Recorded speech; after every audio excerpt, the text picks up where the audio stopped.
Tartil itu tidak boleh membaca huruf yang harusnya dibaca panjang, tapi dibaca pendek. Ya, misalnya Maliki Yaumiddin. Nah, itu boleh memnya dibaca pendek. Tapi boleh juga Maliki Yaumiddin. Karena memang ada dua versi.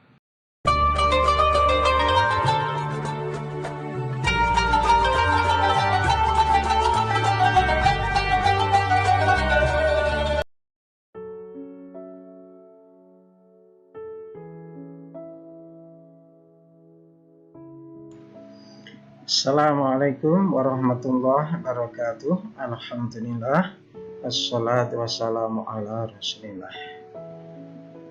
Para pemirsa yang dirahmati Allah, marilah kita sejenak mengevaluasi model interaksi kita selama ini dengan Al-Quran.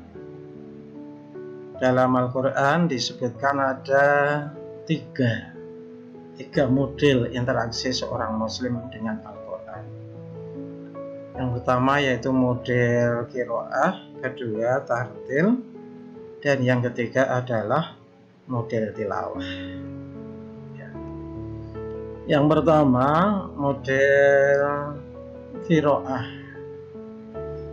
Ini kata qiraah itu berasal dari kata qara'a yaqra'u qiraah. Kalau arti aslinya itu menghimpun. Jadi menghimpun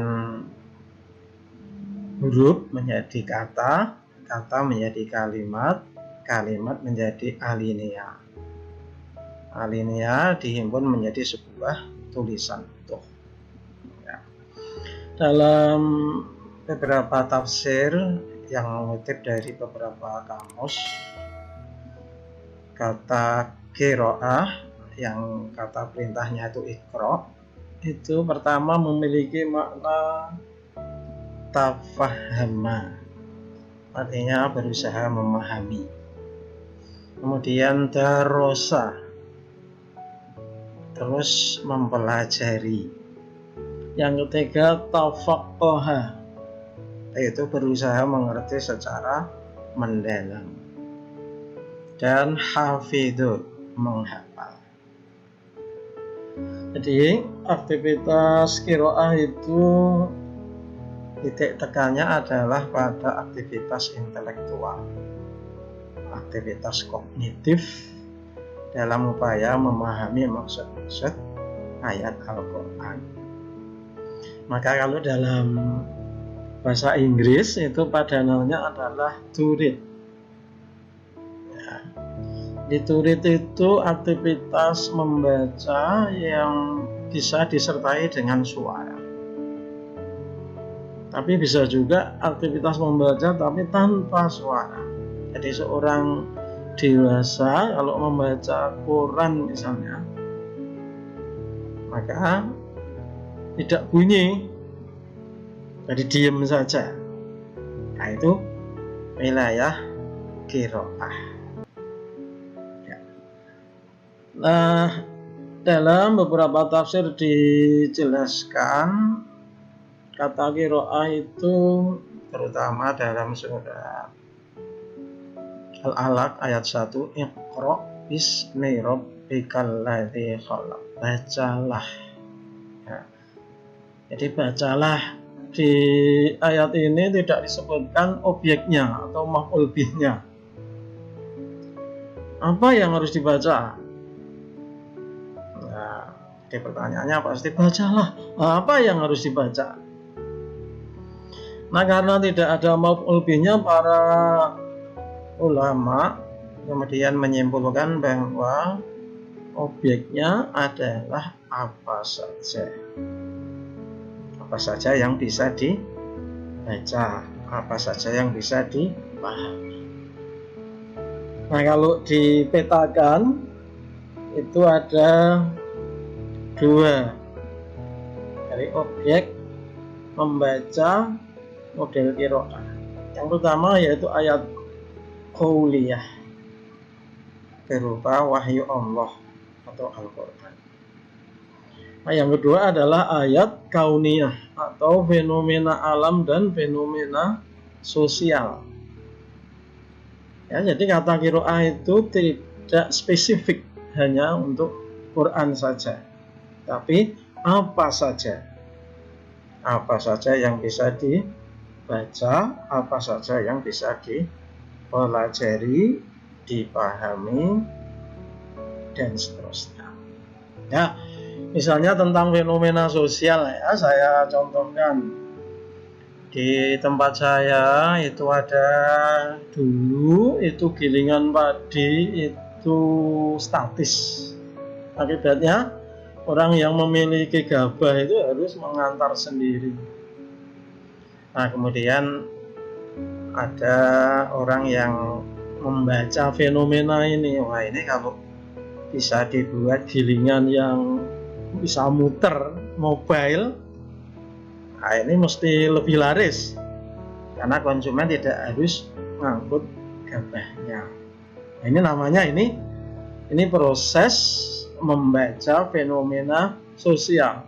Maka muncullah sekarang gilingan mobile. Ya, inilah salah satu hasil dari pembacaan qiraah. Baik, yang kedua, para pemirsa yang dirahmati Allah, adalah model tilawah. Misalnya dalam Al-Quran disebutkan warattilil Qur'ana tartila, dan bacalah Al-Quran itu dengan tartil. Tartil itu ittisaq, istiqomah. Ya. Maksudnya mengucapkan kata-kata dari mulut dengan mudah dan konsisten sesuai dengan kaidah ilmu tajwid. Jadi tartil itu tidak boleh membaca huruf yang harusnya dibaca panjang tapi dibaca pendek. Ya, misalnya Maliki Yaumiddin. Nah, itu boleh memnya dibaca pendek. Tapi boleh juga Maliki Yaumiddin, karena memang ada dua versi. Ya. Tapi dalam surat An-Nas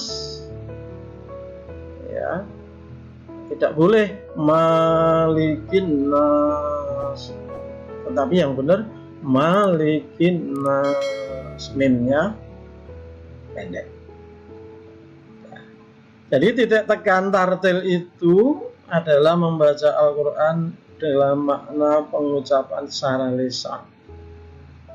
Kalau dalam bahasa Inggris itu padanannya to recite. Kalau qiraah tadi itu to read. Nah. Baik, para pemirsa yang dirahmati Allah, model yang ketiga yaitu model tilawah. Misalnya disebutkan dalam surat Al-Fatir, innalladzina yatsluna kitaballah. Jadi dan sesungguhnya orang-orang yang membaca kitab Allah. Ya. Jadi tilawah itu berasal dari kata tala yatslu tilawah. Kalau tilawah, tartil itu spesifik. Itu membaca kitab. Baik kitab-kitab sebelum Al-Quran maupun kitab Al-Quran. Kalau qiraah tadi bisa membaca apa saja. Tapi kalau tilawah ini dan tartil itu spesifik membaca kitab suci. Nah, tilawah itu berbeda dengan qiraah, berbeda dengan tartil.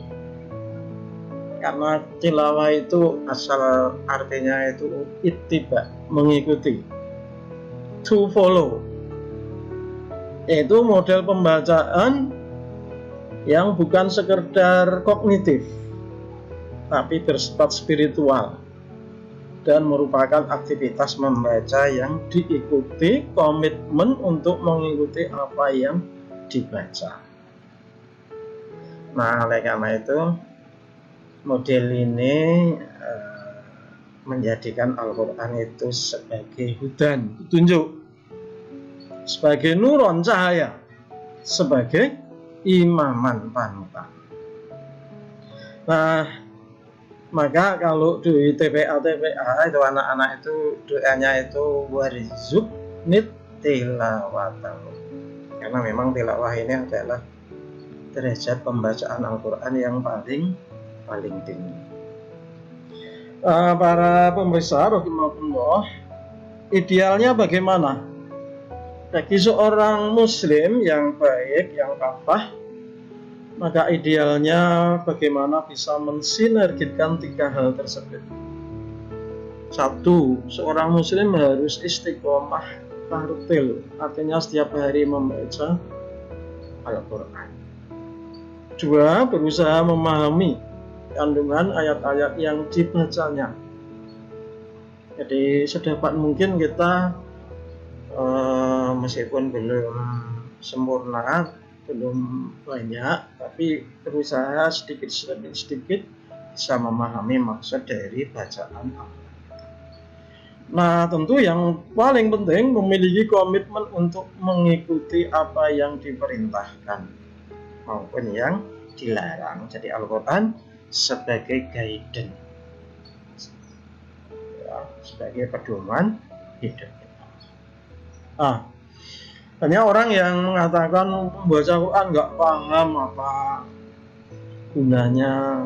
Nah, itu tidak benar, karena memang tadi ada model membaca secara tartil. Bahkan ada hadis menarik ini tentang one day one juice. Nah, ini hadis ini hadis yang mensunahkan orang membaca Al-Quran itu 1 hari 1 juz. Iqra'u Al-Qur'ana fi syahrin. Bacalah, artinya hatamkan Al-Quran dalam sebulan. Ya. Kemudian Abdullah bin Amr berkata, qultu inni ajidu kuwatan, aku mampu menambah lebih dari itu. Jadi Abdullah bin Amr, wah kalau hanya 1 juz saya mampu. Nah, kemudian Rasulullah menjawab, faqra'u fi sab'in. Ya kalau begitu bacalah dalam 7 hari. Wala tazid ala dzalika, tapi jangan lebih cepat dari 7 hari. Jadi kalau mau ikuti hadis ini, ya minimal kita sebagai seorang muslim itu bisa menghatamkan Al-Quran sebulan sekali. Tentu Bapak Ibu, para pemirsa, saudara-saudara semua sudah sering ngaji ya bagaimana manfaat membaca Al-Quran. Jadi huruf demi huruf dibaca itu adalah sangat baik. Dan yang menggembirakan, innal hasanah yudhibnas sayyi'at, sesungguhnya kebaikan-kebaikan termasuk membaca huruf-huruf Al-Quran itu akan menghapus keburukan-keburukan kita. Jadi membaca Quran bisa menjadi wasilah, bisa menjadi cara agar kita diberi kebaikan-kebaikan, keburukan-keburukan kita dihapus oleh Allah Subhanahu wa Ta'ala. Semoga di bulan suci Ramadan ini ya kita semua bisa khatam Al-Quran ya. Kemudian bulan ini, Ramadan ini menjadi tonggak momentum kita di tahun-tahun mendatang untuk selalu bisa berinteraksi dengan Al-Quran secara baik dengan model 3 interaksi tersebut. Aqulu qawli hadza astaghfirullahaladzim innahu huwa ghafurur rahim. Assalamualaikum warahmatullahi wabarakatuh.